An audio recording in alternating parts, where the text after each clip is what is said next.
What's going on, everybody? We finally got the release of the 2025 Sea-Doo lineup as of yesterday. Actually, it came out 2 nights ago when I had a kind of rant on the water, as you saw in one of my recent videos. Anyways, let's get into the 2025 lineup and what my thoughts are on it. I am not going to hold back on this, so bear witness to a very lengthy rant, if you will. We got what we expected from the Instagram post from Sea-Doo. So there's one thing we can say about Sea-Doo. They have great marketing. However, they are completely ignoring the general public, which is absolutely wild. Which is strange because we've all been screaming at them and all of our screams have gone ignored, except for one. Yamaha was paying attention, which we'll get to in a minute. So Sea-Doo released the Sea-Doo Switch fish lineup, which we knew was going to happen, and they also released, on top of the Sea-Doo lineup with the fish, is the Apex, which is basically an Explorer, something nobody asked for in the first place, with a fishing rig setup. Now, I am myself a fisherman, and I'm going to go over my gripes with both of these machines at this moment in time. So Sea-Doo, as smart as they are and as innovative as they are, they're not paying attention to the general public at the moment. And that includes the economy. Here's the funny part. Boomers, who have the most amount of money in America, as I'm talking general public, not the one percenters, but boomers, they wouldn't be buying, one percenters wouldn't touch this stuff. But boomers are going to be buying the products that we're looking at now. Gen Xers may, and millennials will not be buying it, for the most part, unless you have a absolute lucrative position, which most of us don't. And forget Gen Z; they're just struggling to survive at the moment. So let's take it back to what these are. So these are $45,000 rigs, or $42,000. Let's call it $50,000 out the door, and this is a $25,000, aka $30,000 PWC out the door. These are what things that Sea-Doo are not taking into account. The general public is strapped for cash at the moment. They looked at metrics and saw 2 million people had their fishing license and are like, yeah, let's do it. We are not Australia. Australia is incredibly involved in PWC fishing.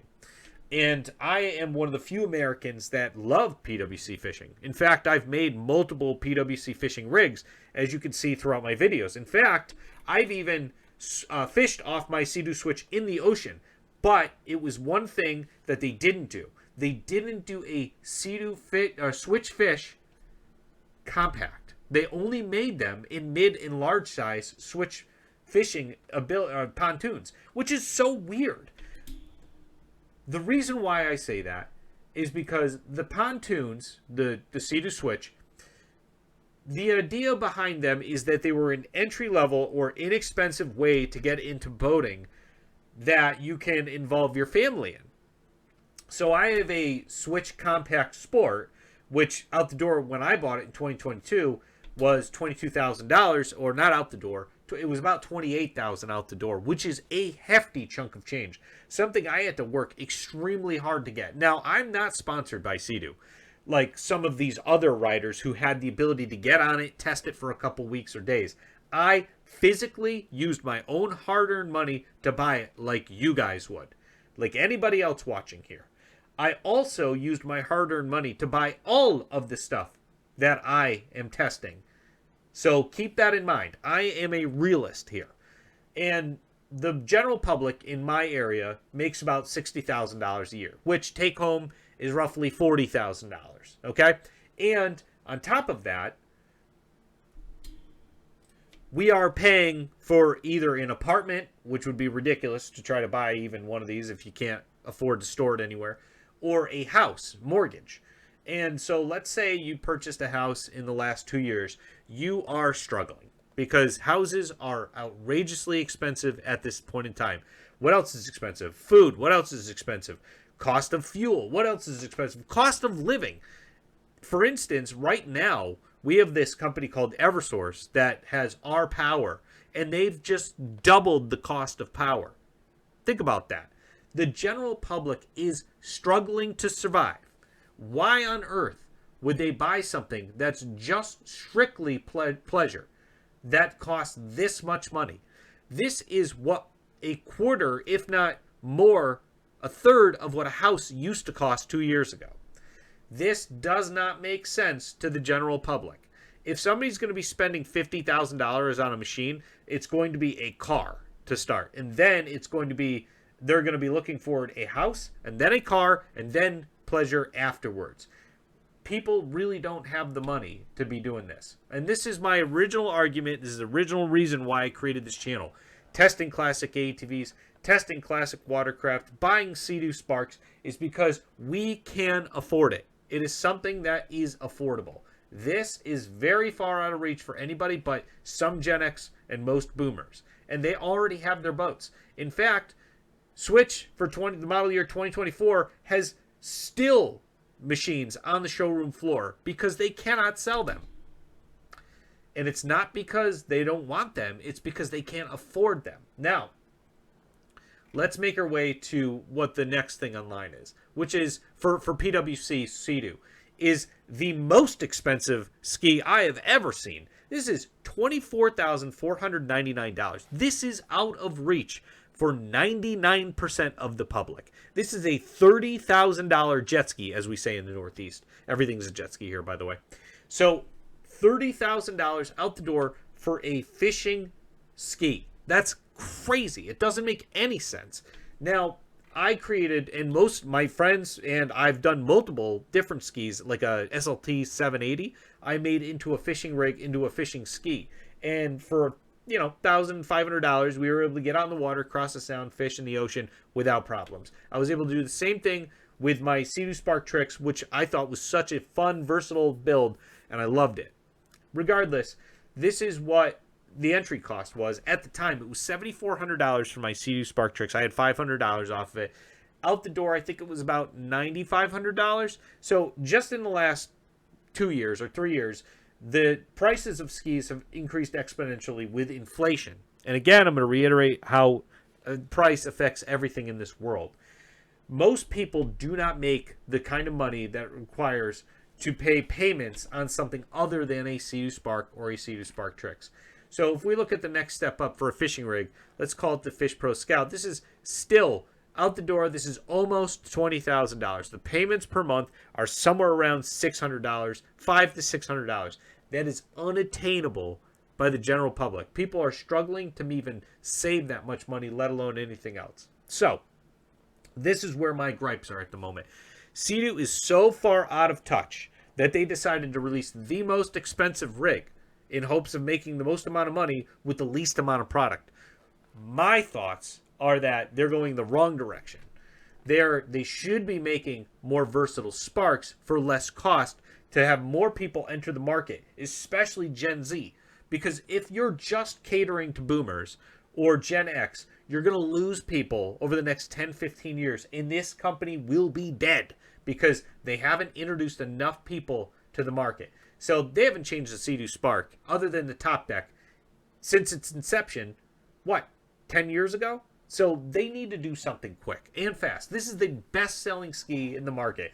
They can't just ride off the coattails of 10 years. They have to do something immediately. And it has to be with an entry level of under $10,000 so that Gen Z and millennials can also enjoy watercraft as well. So those are my 2 cents on this. And one of the things I wanted to go over was Yamaha. Yamaha actually picked up on this, and they created a Jet Blaster line or Rec Light that is very versatile, and it's also aggressively priced. So you now have skis that are starting at $8,000 on Yamaha as well, which is great. The more the merrier, in my opinion. Yamaha missed the mark on this just slightly because it is too heavy.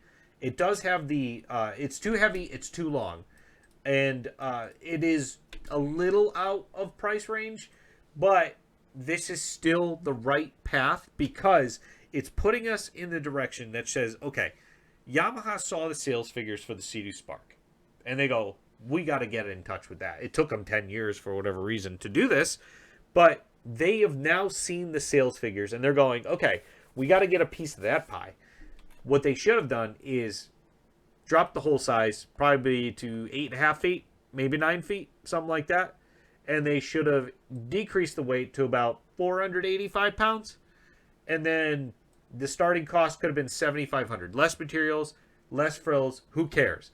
People just want to get onto the water with a brand new ski because they don't want to get stuck out there. That's like a lot of people I know.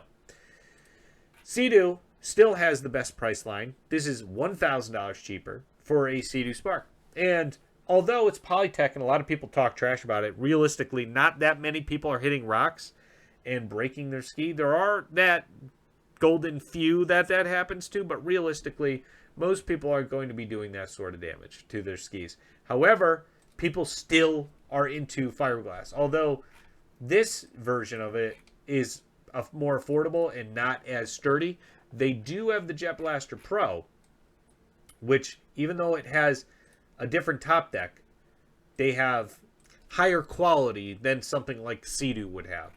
So again, I'm not talking to you as an absolute professional or somebody who knows all the facts about everything. I'm talking to you as if I am part of the general public who knows just enough to get out on the water, have fun, and enjoy the skis that we know and love. So what I see here is a ski that is just about where we want it to be. It's a little long, it's a little heavy, and it's a little top heavy on the price. However, this is a step in the right direction.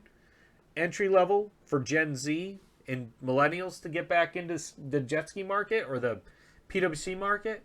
This is the right way to go. So my rant is as simple as this.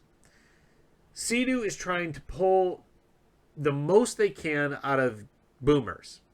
When they're done with that, they might leave us the scraps afterwards. However, I think it's going to be a little too late. I think Yamaha has already taken upon like, hey, wait a minute. Inflation's really bad. People are strapped for cash. They're going to get away with something that costs the least amount for the most amount of fun. As we call it in the industry that I'm in, it's called smiles per miles. What'll give us the most amount of smiles per miles? We're depressed outside of the small amount of fun we have on the water or around friends and family. How can we do that for a good price? Well, here you go. You have a ski that is incredibly fun. It does pretty much everything that the Spark Trix is doing now. Plus, it's got what people consider Yamaha reliability. Sea-Doo is still incredibly reliable. Don't get me wrong. There are the outliers out there that do have problems. My buddy's got a Sea-Doo Spark, just the base model, with 300 hours on it. Original motor, original everything. Just regular maintenance. One sensor, one time. One $12 sensor, and then it's been great. You know, as long as you know what you're doing on the water, you're not going to do damage. And always get insurance, by the way, if you don't know what you're doing. Or if you do know what you're doing, get insurance. So, regardless, so this is the right pathway. Die-hard enthusiasts, especially in the elder millennial range, in the Gen X range, are going to be looking to purchase this because it's going to remind us of the good old days of when PWC was fun and not floating couches. So that's my 2 cents on this. And I really think in the future, if Sea-Doo wants to stay competitive with the market, they have to respond to Yamaha's Jet Blaster release. Next year, they have no choice. And this comes from you, from a regular individual that has been in the market and messing around with all of these products for a number of years. So that's my 2 cents. Realistically, what it comes down to, which is the elephant in the room, is price. Sea-Doo has to realize that the general public are not millionaires. Maybe the top-end executives at Sea-Doo are making 6 figures plus. Let's say 250 to 500,000 a year, right? American dollars. Let's say they're making that. The general public is what the people actually manufacturing the skis are. People making minimum wage, $16, $20, $25 an hour maximum. They cannot afford this. They can only afford this. So this is where they should be looking. They should be expanding the smiles per miles category the fun, and everything that involves price. So if we get in for that cheap price again, and they could even release a tugboat, one of those like plastic things. Who cares? As long as this is out the door for $5,000, it's going to be flying off the shelves. Just make it relatively reliable, and people can get on the water, and all of a sudden you're the king of the market again. And then for the people who want the power, who already been in the Sea-Doo Spark market for, let's say, 10 years or 5 years, who want more power out of their ski, then they release the 1630, the Spark X with the 1630 and 130 horsepower. Let's call it 130 horsepower, and then give us the ability to tune that thing to 170 plus, and all of a sudden, you're back on top. You're the king. They are no longer the king here, in my opinion. If Yamaha, this is where it comes down to it too. If Yamaha can produce this, Sea-Doo is in a lot of trouble. That's my 2 cents on it. Let me know what you guys think down below. My main rant is the fact that Sea-Doo is so far from recognizing what the general public is squeezing that they need somebody like us in the lower market who are going, okay, we need a good price ski that's going to have a lot of fun, that's super light. I represent a lot of those people because they tell me all the time. I have tens of thousands of messages from people saying how much they love the Spark, how much they love their old Wave Blaster, how much they love their old Wave Jammer because they see the videos, how much they love their own Polaris SLT that they paid $1,000 for, and they would love to join the market, the new market, and get something similar again. Well, it's time to step up the game. And next thing I look forward to is seeing the next level of Spark, and I'm glad to see the next level of Yamaha Jet Blaster. And the next manufacturer that should get on board is Kawasaki. They also need help in their marketing department. So, yeah, those are my 2 cents. Let me know what you guys think in the comments below. That's my rant. And let me know if you agree or disagree. See if you have a ton of money to blow on all these brand new skis, especially $30,000 for a fishing ski. Or if you're looking forward to getting a Spark X for underneath 10 grand. You know what I mean? Let me know what you think. All right, guys. Thanks for watching. Take it easy.